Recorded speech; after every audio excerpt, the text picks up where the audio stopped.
నమస్కారం. ఈరోజు మనం మన భౌతిక శాస్త్రంలోని ఏడైన పాఠ్యాంశమైన మూలకాల వర్గీకరణ, ఆవర్తన పట్టిక అనే పాఠ్యాంశం గురించి చర్చించుకుంటాం.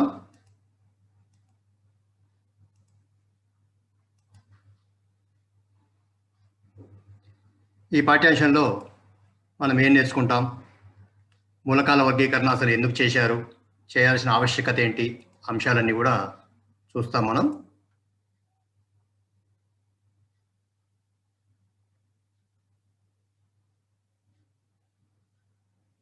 మూలకాల వర్గీకరణ, ఆవర్తన పట్టిక మొదటి భాగం ఇది. ఈ పాఠ్యాంశంలో మనం ఏం నేర్చుకుంటాం అనేది ముందుగా చూస్తే, వర్గీకరణ యొక్క ఆవశ్యకత ఏంటి, అదేవిధంగా వర్గీకరణ ఏ విధంగా చేస్తారు, మూలకాల వర్గీకరణ ఎందుకు చేయాలి, ముందుగా మూలకాలను ఏ శాస్త్రవేత్త ఎప్పుడు వర్గీకరించారు, మూలకాలను వర్గీకరించడానికి దేనిని ప్రాతిపదికగా తీసుకున్నారు మన శాస్త్రవేత్తలు, అదేవిధంగా ఎందరు శాస్త్రవేత్తలు ఎలా మూలకాలను వర్గీకరించడానికి ప్రయత్నించారు, ఆవర్తన పట్టిక అంటే ఏంటి, మరి ఆవర్తన పట్టిక తయారు చేయడానికి అవసరమైన ఆవర్తన నియమాలు ఏమిటి అనేది మనం ఈ పాఠ్యాంశంలో నేర్చుకుంటాం.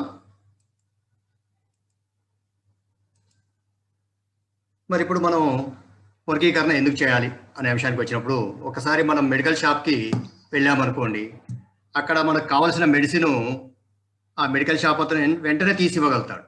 మరి ఎలా తీసివ్వగలుగుతున్నాడు అంటే, ఆ మెడికల్ షాప్లో ఆయన మందులన్నింటినీ అవసరమైన విధంగా వర్గీకరించి పెట్టుకున్నాడు కాబట్టి తీసివ్వగలిగాడు. అలాగే సూపర్ బజార్లో వస్తువుల అమరికను కూడా చూసినప్పుడు అన్ని క్రమ పద్ధతిలో ఒకే దగ్గర అమర్చి ఉంటాయి, మనకు ఏది కావాలన్నా సులువుగా తీసివ్వగలుగుతారు. అలాగే పుస్తకాల ఎగ్జిబిషన్కి వెళ్ళినప్పుడు పుస్తకాలన్నీ కూడా అంశాల వారీగా, సాహిత్యం, అదేవిధంగా మన మ్యాథమెటిక్స్, ఫిజిక్స్ పుస్తకాలన్నీ కూడా ఎక్కడెక్కడ విడగొట్టబడి ఏర్పాటు చేయబడి ఉంటాయి. మనకి ఏ రకమైన పుస్తకం కావాలన్నా ఈజీగా దొరుకుతుంది. అదేవిధంగా మన ఇంటిలో కూడా వస్తువులను వాటి అవసరాల ఆధారంగా విభజించి సర్దుకుంటాం. మన ఇంట్లో ఏ వస్తువులు ఎక్కడ ఉంచాలి, ఏ విధంగా ఏర్పాటు చేసుకోవాలనేది ముందుగానే ఏర్పాటు చేసుకుంటాం. అంటే ఇక్కడ మనకు అర్థమైంది ఏంటి, ప్రతి అంశంలో కూడా వస్తువుల వర్గీకరణ తప్పనిసరి అనేది అర్థమవుతుంది. ఒకే రకమైనవి ఒకే దగ్గర ఉంటే వాటిని గురించి తెలుసుకోవడం చాలా సులభం అవుతుంది. అలాగే రసాయన శాస్త్రంలో కూడా మూలకాలని వర్గీకరించడానికి మన శాస్త్రవేత్తలు ప్రయత్నించారు. మరి రసాయన శాస్త్రంలో మూలకాలను వర్గీకరించడానికి శాస్త్రవేత్తలు ప్రయత్నించారని చెప్పుకున్నాం. అసలు మూలకం అంటే ఏంటి? మూలకం అన్నప్పుడు రాబర్ట్ బాయిల్ అనే శాస్త్రవేత్త 1661లో మూలకం అనగా భౌతిక రసాయన మార్పుల ద్వారా ఏదైనా పదార్థాన్ని అంతకంటే మరింత సూక్ష్మ పదార్థంగా విభజించలేని దాన్నే మూలకమని చెప్పడం జరిగింది. మరి మూలకాల గురించి మనం కొన్ని కింది తరగతుల్లో నేర్చుకున్నాం. అలాగే ఒక రకమైన వర్గీకరణ లోహాలు, అలోహాలు అనే దాన్ని కూడా మనం ఇంతకుముందు తరగతుల్లో నేర్చుకున్నాం అవి. అయితే ఇక్కడ మరి వర్గీకరణ చేయడానికి ముందుగా 18వ శతాబ్దంలో జోసెఫ్ లూయిస్ ఫ్రాస్ట్ అనే శాస్త్రవేత్త హైడ్రోజన్ యొక్క పరమాణు భారము 1గా తీసుకున్నాడు. ఈ హైడ్రోజన్ అనే పరమాణు యొక్క భారాన్ని బేస్గా చేసుకొని మిగిలిన అన్ని మూలక పరమాణువులు కూడా హైడ్రోజన్ పరమాణువుల కలయిక వలన ఏర్పడతాయని తెలిపాడు. మరి ఎప్పుడైతే హైడ్రోజన్ పరమాణువుల కలయిక వలన ఏర్పడతాయని అన్నాడో, ఆటోమేటిక్గా వాటి భారాల్ని కూడా హైడ్రోజన్ భారంతో పోల్చి అన్ని పూర్ణాంక సంఖ్యలుగా తెలపబడ్డాయి. హైడ్రోజన్ భారం 1 కాబట్టి మిగతా మూలకాల భారాలు కూడా పూర్ణాంక సంఖ్యలుగా తెలవబడ్డాయి. ఇదంతా కూడా 18వ శతాబ్దంలో జరిగింది. అయితే మనకి 1661 రాబర్ట్ బాయిల్ శాస్త్రవేత్త కాలం నాటికి కేవలం 13 మూలకాల గురించి మాత్రమే తెలుసు, మిగతా మూలకాలు తెలియదు అప్పటికి. అదేవిధంగా 18వ శతాబ్దం చివరి వరకు లెవైజర్ కాలంలో 24 మూలకాలను మాత్రమే గుర్తించగలిగారు, వాటి గురించి మాత్రమే తెలుసు. 1865 వరకు దాదాపుగా 63 మూలకాలను కనుగొన్నారు. 1865 సంవత్సరం వరకు 63 మూలకాలని శాస్త్రవేత్తలు కనుగొనడం జరిగింది. అదేవిధంగా 1940 వరకు సహజ వనరుల నుండి 91 మూలకాలను, అదేవిధంగా కృత్రిమంగా 17 మూలకాలను తయారు చేశారు. 91 ప్లస్ 17 మొత్తం 108 మూలకాలను 1940 వరకు గుర్తించగలిగారు. మరి ప్రస్తుతం కృత్రిమ మూలకాలతో సహా 115కు పైగా మూలకాలను కనుగొన్నారు. అంటే ఇప్పుడు ఈ 115 పైగా మూలకాలు మన పట్టికలలో ఉంటాయి.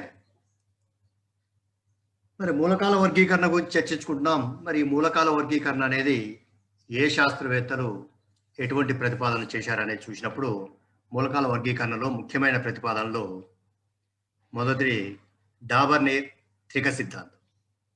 ఈ డాబర్నీర్ అనే శాస్త్రవేత్త త్రిక సిద్ధాంతాన్ని 1829 సంవత్సరంలో ప్రతిపాదించాడు. తర్వాత న్యూలాండ్స్ అనే శాస్త్రవేత్త తన అష్టక సిద్ధాంతాన్ని 1865లో ప్రతిపాదించారు. మెండెల్లీఫ్ అనే శాస్త్రవేత్త ఆవర్తన పట్టికను 1871 సంవత్సరంలో ప్రతిపాదించడం జరిగింది. ఇవి మనకు మూలకాల వర్గీకరణలో ముఖ్యమైన ప్రతిపాదనలు. ఇక లాస్ట్ చివరిది ఆధునిక ఆవర్తన పట్టిక 1919 సంవత్సరంలో ప్రతిపాదించబడింది. ఈ 4 కూడా మనకు మూలకాల వర్గీకరణలో ముఖ్యమైన ప్రతిపాదనలు. ముందుగా డాబర్నీర్ అనే శాస్త్రవేత్త ప్రతిపాదించిన త్రిక సిద్ధాంతాన్ని గమనించినప్పుడు ఇక్కడ ఫోటోలో కనపడుతున్న శాస్త్రవేత్త డాబర్నీర్ శాస్త్రవేత్త తన ప్రతిపాదనలో ఏం చేశాడో, ఎలాంటి మూలకాల యొక్క ధర్మాన్ని ఉపయోగించుకున్నాడో ఒకసారి చూద్దాం. జోహన్ వోల్ఫ్ గ్యాంగ్ డోబర్నీర్ 1829 సంవత్సరంలో మనకి త్రిక సిద్ధాంతం ప్రతిపాదించడం జరిగింది. డాబర్నీర్ జర్మన్ రసాయన శాస్త్రవేత్త. మరి ఏం చేశారు ఇతను అంటే, ఒకే రకమైన రసాయన ధర్మాలు కలిగి ఉన్న 3 మూలకాలను ఒక సమూహంగా గుర్తించి వాటికి త్రికము అని పేర్కొన్నాడు. అంటే 3 మూలకాలను తీసుకొని ఒకే రకమైన రసాయన ధర్మాలు కలిగి ఉన్నవి వాటికి త్రికాలు అని పేరు పెట్టడం జరిగింది. మరి దీనికి దేన్ని బేస్గా తీసుకున్నాడు అన్నప్పుడు పరమాణు భారాలను తీసుకున్నాడు. ఎందుకంటే మూలకాల ధర్మాలకు వాటి పరమాణు భారాలకు సంబంధం ఉందనేది మన డాబర్నీర్ శాస్త్రవేత్త గారు భావించారు. అందువలనే ఆయన త్రిక సిద్ధాంతాన్ని వివరించడానికి పరమాణు భారాన్ని బేస్గా తీసుకున్నారు. డాబర్నీర్ పరమాణు భారాల ఆధారంగా మూలకాలను వర్గీకరించడానికి ప్రయత్నించారు.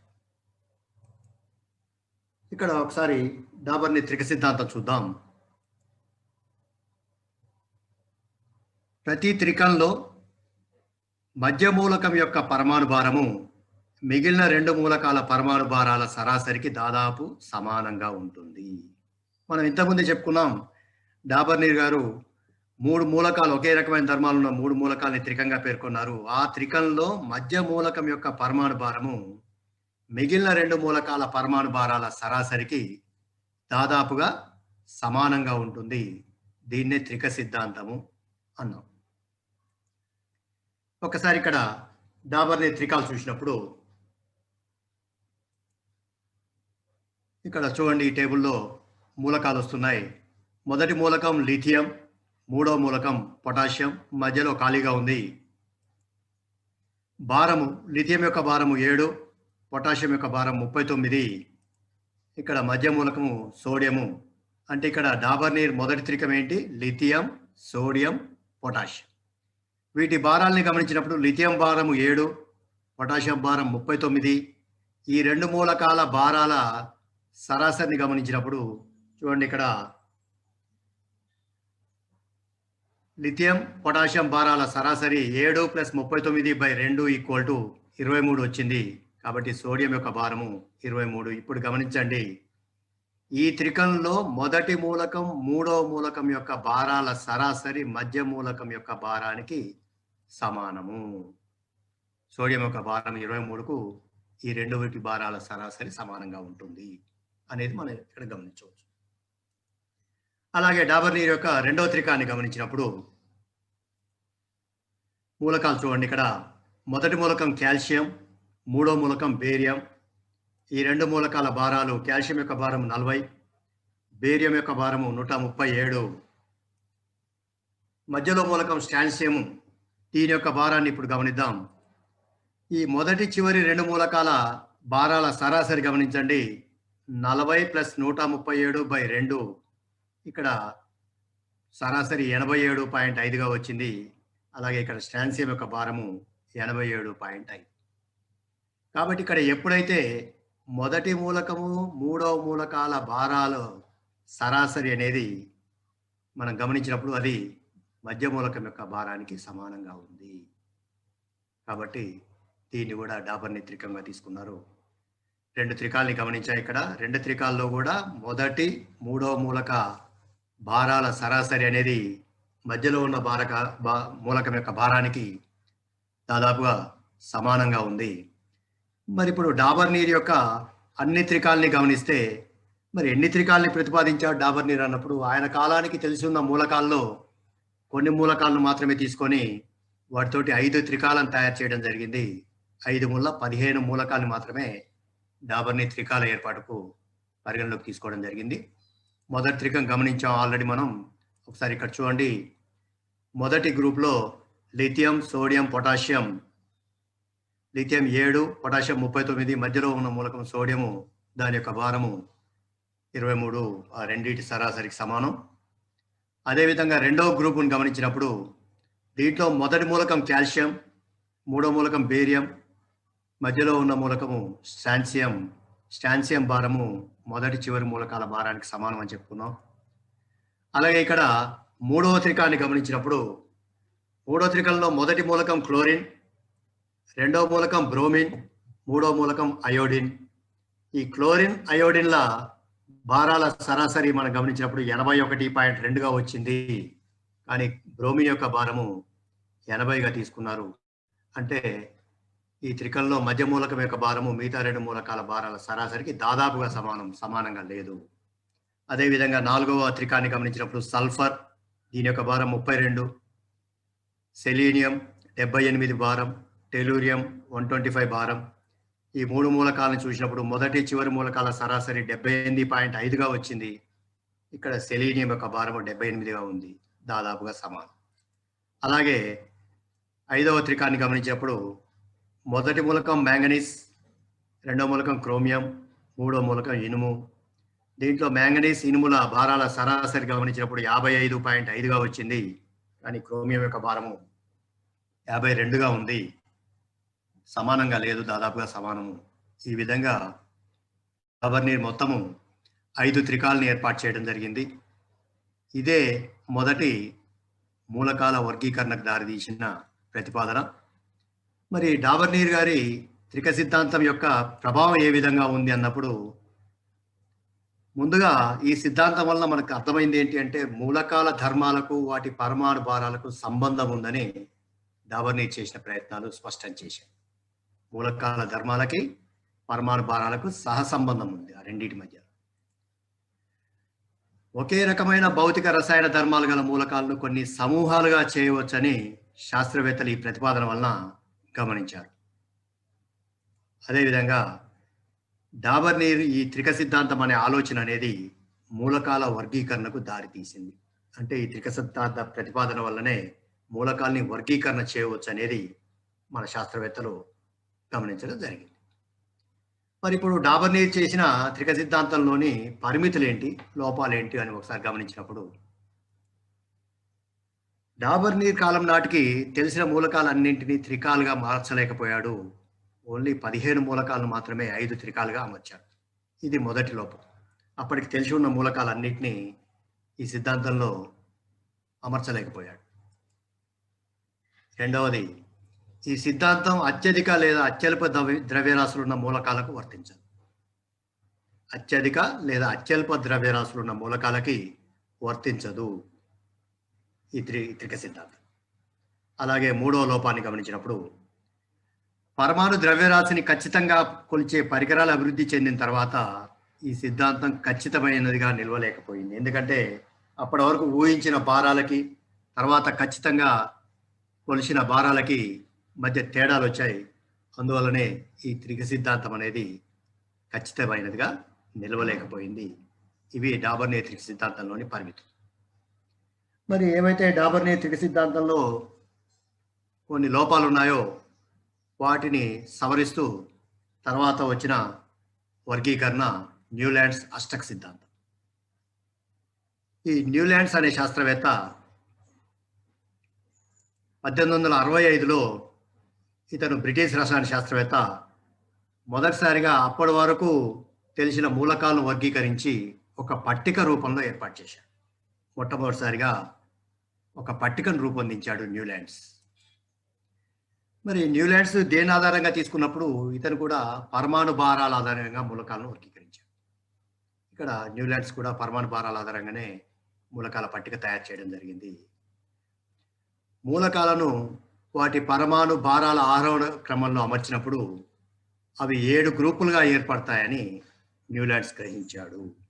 అంటే మూలకాలు అప్పటి వరకు తెలిసిన వాటిని పరమాణు భారాల ఆరోహణ క్రమంలో తీసుకున్నప్పుడు అవి 7 గ్రూపులుగా ఏర్పడతాయి అనేది గ్రహించడం జరిగింది. మరి 7 గ్రూపుల ఆధారంగా దీని ఆధారంగా అష్టక సిద్ధాంతాన్ని ప్రతిపాదించాడు. మరి ఇక్కడ అష్టక సిద్ధాంతం అంటే ఏంటి? మనం అష్టాచమ్మ ఆడుతుంటాం. అష్ట అంటే మనకు తెలుసు 8. కాబట్టి ఇక్కడ 8 అనే దాన్ని బేస్గా తీసుకొని అష్టక సిద్ధాంతాన్ని ప్రతిపాదించడం జరిగింది. మరి ఏంటి అష్టక సిద్ధాంతం అన్నప్పుడు ఒకసారి ఇక్కడ గమనించండి. మూలకాలను వాటి పరమాణు భారాల ఆరోహణ క్రమంలో అమర్చినప్పుడు వాటి ధర్మాలు నిర్ణీత వ్యవధుల్లో పునరావృతమవుతాయి. అంటే ధర్మాలు మళ్ళా తిరిగి సేమ్ వస్తాయి. ఒక మూలకం నుండి మొదలు పెడితే ప్రతి 8వ మూలకం ధర్మాలు మొదటి మూలకం ధర్మాలను పోలి ఉంటాయి.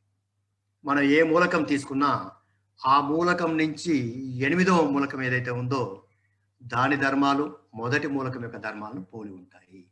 దీన్నే మనం న్యూలాండ్ అష్టక సిద్ధాంతం అంటాం.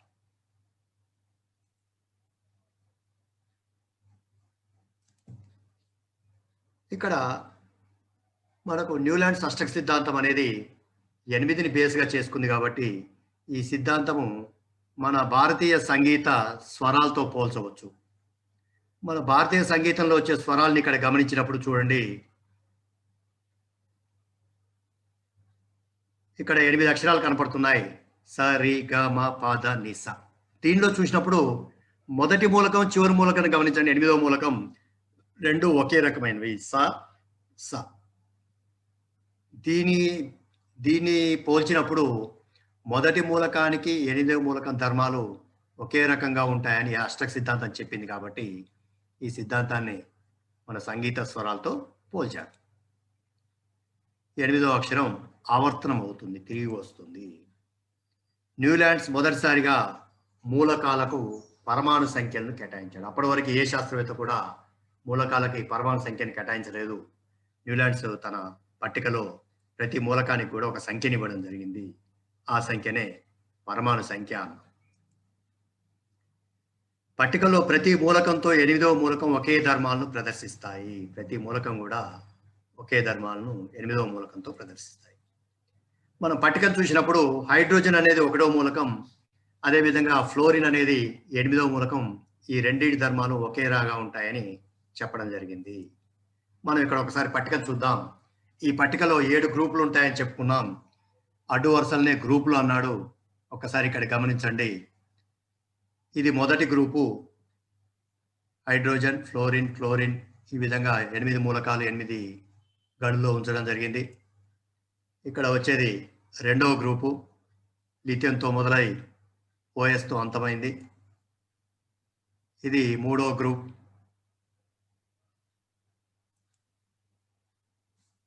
ఇక్కడ 4వ గ్రూపు. ఈ విధంగా మనం న్యూలాండ్స్ పట్టికలోని వివిధ రకాల గ్రూపుల్ని గమనించవచ్చు.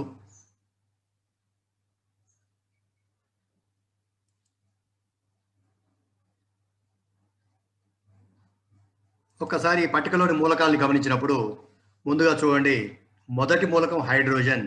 ఇక్కడి నుంచి మనం 8 మూలకాలు లెక్క పెట్టుకుంటూ వెళ్తే 8వ మూలకం ఫ్లోరిన్ అవుతుంది. హైడ్రోజన్, ఫ్లోరిన్ ఒకే రకమైన ధర్మాలు కలిగి ఉంటాయి. అదేవిధంగా సపోజ్ సోడియం నుంచి 9వ మూలకం నుంచి మనం మూలకాలు లెక్క పెట్టుకుంటూ వెళ్తే 8వ మూలకము పొటాషియంగా వస్తుంది. సోడియం, పొటాషియం ఒకే రకమైన ధర్మాలు కలిగి ఉంటాయి. ఈ విధంగా మీరు ఏ మూలకం తీసుకున్నా దానితోటి 8వ మూలకం యొక్క లక్షణాలు, ధర్మాలు ఒకే విధంగా ఉంటాయనేది ఈ పట్టిక తెలియజేస్తుంది. న్యూలాండ్స్ పట్టికలో 7 గ్రూపులు ఏర్పాటు చేశాడు అడ్డు వరుసలు. ప్రతి గ్రూపులో 8 మూలకాల చొప్పున మొత్తం 56 మూలకాలని పట్టికలో అమర్చడం జరిగింది. మనం ప్రతి గ్రూపును చూసినా 8 మూలకాలు ఉంటాయి. ప్రతి మూలకానికి కూడా ఒక సంఖ్యను కేటాయించడం జరిగింది.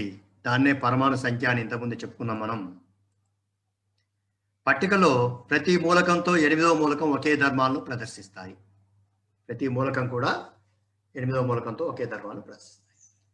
పట్టికలో ఉన్న గ్రూప్లోని అన్ని మూలకాలు ఒకే ధర్మాలను ప్రదర్శిస్తాయి. మనం ఒక గ్రూప్ తీసుకుంటే ఆ గ్రూప్లో ఉన్న మూలకాలన్నీ కూడా ఒకే రకమైన లక్షణాలని ధర్మాలను ప్రదర్శిస్తాయి. పట్టికలో హైడ్రోజన్తో 8వ మూలకం ఫ్లోరిన్ ఒకే ధర్మాలను ప్రదర్శిస్తుంది. అదేవిధంగా పట్టికలో లిథియం 8వ మూలకం సోడియం ఒకే ధర్మాలను ప్రదర్శిస్తాయి. ఇక్కడ ఒకసారి గమనించండి, ఏ మూలకాలు వేటితోటి ఒకే రకమైన ధర్మాలు కలిగి ఉంటాయో తెలుస్తుంది మనకి. ముందుగా చూడండి, హైలైట్ అవుతున్నాయి హైడ్రోజన్, ఫ్లోరిన్. అదేవిధంగా fluorine, cobalt, nickel, bromine, PD. ఇట్లా ఏ మూలకం తీసుకున్నా దాని యొక్క 8వ మూలకము దాని పక్కనున్న మూలకమే అవుతుంది.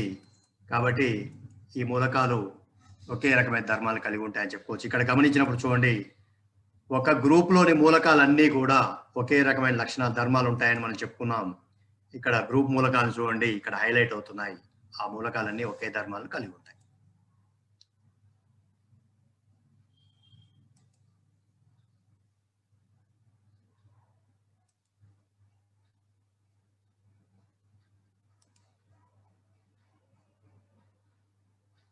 ఇది న్యూలాండ్స్ యొక్క పట్టిక. ఈ పట్టికను గమనించినప్పుడు 7 వరుసలు ఉన్నాయి, 7 అడ్డు వరుసలు, వాటిని గ్రూపులు అన్నాం. ప్రతి గ్రూప్లో 8 మూలకాలు ఉన్నాయి.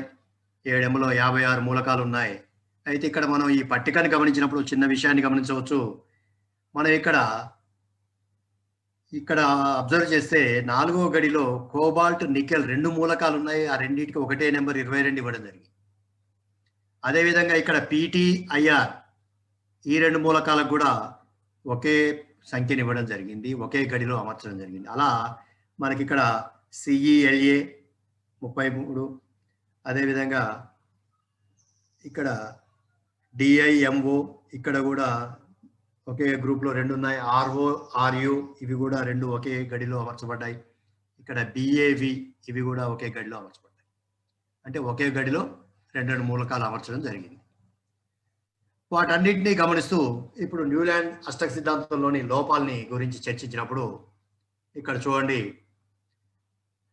న్యూలాండ్స్ ఒకే గడిలో 2 మూలకాలను పొందుపరిచాడు. ఇంతకుముందు చెప్పుకున్నాం, కోబాల్ట్, నికెల్ మరియు పీటీ, ఐఆర్, అలాగే ఇంకొన్ని మూలకాలని కూడా ఒకే గడిలో 2 మూలకాలని పొందుపరచడం జరిగింది. ఇది న్యూలాండ్స్ అష్టక సిద్ధాంతంలోని లోపం. రెండోది గమనించినప్పుడు పూర్తి భిన్నమైన ధర్మాలు గల మూలకాలను ఒకే గ్రూప్లో అమర్చాడు. అంటే మనం ఇంతకుముందు చెప్పుకున్నాం, గ్రూప్లో ఉన్న మూలకాలన్నీ ఒకే రకమైన ధర్మాలు ప్రదర్శిస్తాయని. కానీ ఇక్కడ కొన్ని మూలకాలను గమనిస్తే వాటి ధర్మాలకి ఇంకొన్ని మూలకాల ధర్మాలకి పూర్తి భిన్నంగా ఉన్నాయి. అయినా కూడా ఒకే గ్రూప్లో అమర్చడం జరిగింది. ఉదాహరణకి ఇక్కడ చూస్తే cobalt, nickel, palladium, platinum, IR వీటిని గమనించినప్పుడు వీటికి పూర్తిగా భిన్నమైన ధర్మాలు గల ఫ్లోరిన్, క్లోరిన్, బ్రోమిన్, అయోడిన్ ఈ మూలకాలకి సంబంధం లేని మూలకాలని ఒకే వరుస మొదటి వరుసలో అమర్చాడు. అంటే మొదటి గ్రూప్ మూలకాల్లో కొన్ని మూలకాలకి మిగతా మూలకాలకి ధర్మాల్లో ఎటువంటి సంబంధం లేకపోయినా భిన్నంగా ఉన్న వాటిని ఒకే గ్రూప్లో అమర్చడం జరిగింది. అదేవిధంగా న్యూలాండ్స్ పట్టిక 56 మూలకాలకు మాత్రమే పరిమితమైంది. అంటే ఇక్కడ మనం పట్టికను గమనించినప్పుడు అక్కడ 56 మూలకాలు మాత్రమే పట్టికలో అమర్చాడు. ఎక్కడ ఖాళీ ప్లేస్ లేదు, ఖాళీ గడులు లేవు. మరి ముందు కొత్తగా కనిపెట్టే మూలకాలకు ఎటువంటి ఖాళీలను విడిచిపెట్టలేదు. ఎటువంటి ఖాళీలు వదిలిపెట్టలేదంటే మరి ఆ మూలకాలను ఎక్కడ అమర్చుకోవాలి మనం? తర్వాత కాలంలో కనుగొన్న మూలకాలకు వాటి ధర్మాల ఆధారంగా అమర్చడానికి పట్టికలో వీలు కలగలేదు.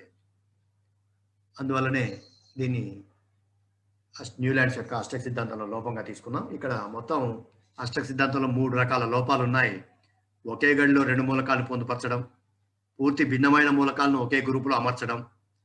మూడవది 56 మూలకాలు మాత్రమే పట్టిక పరిమితం చేశారు. దానిలో ఎటువంటి కొత్త మూలకాలకు స్థానం లేకుండా చేయబడింది. వీటిని మనం న్యూలాండ్స్ సిద్ధాంతం యొక్క లోపాలుగా తీసుకుంటాం. ఇప్పటివరకు మనం ఈ పాఠ్యాంశంలో ఏమేమి నేర్చుకున్నాం ఒకసారి గమనించినప్పుడు, ముందుగా డాబర్నీ త్రిక సిద్ధాంతం, తర్వాత డాబర్నీ యొక్క త్రికాలు, రకరకాల త్రికాలు చూసాం మనం, 5 రకాలై.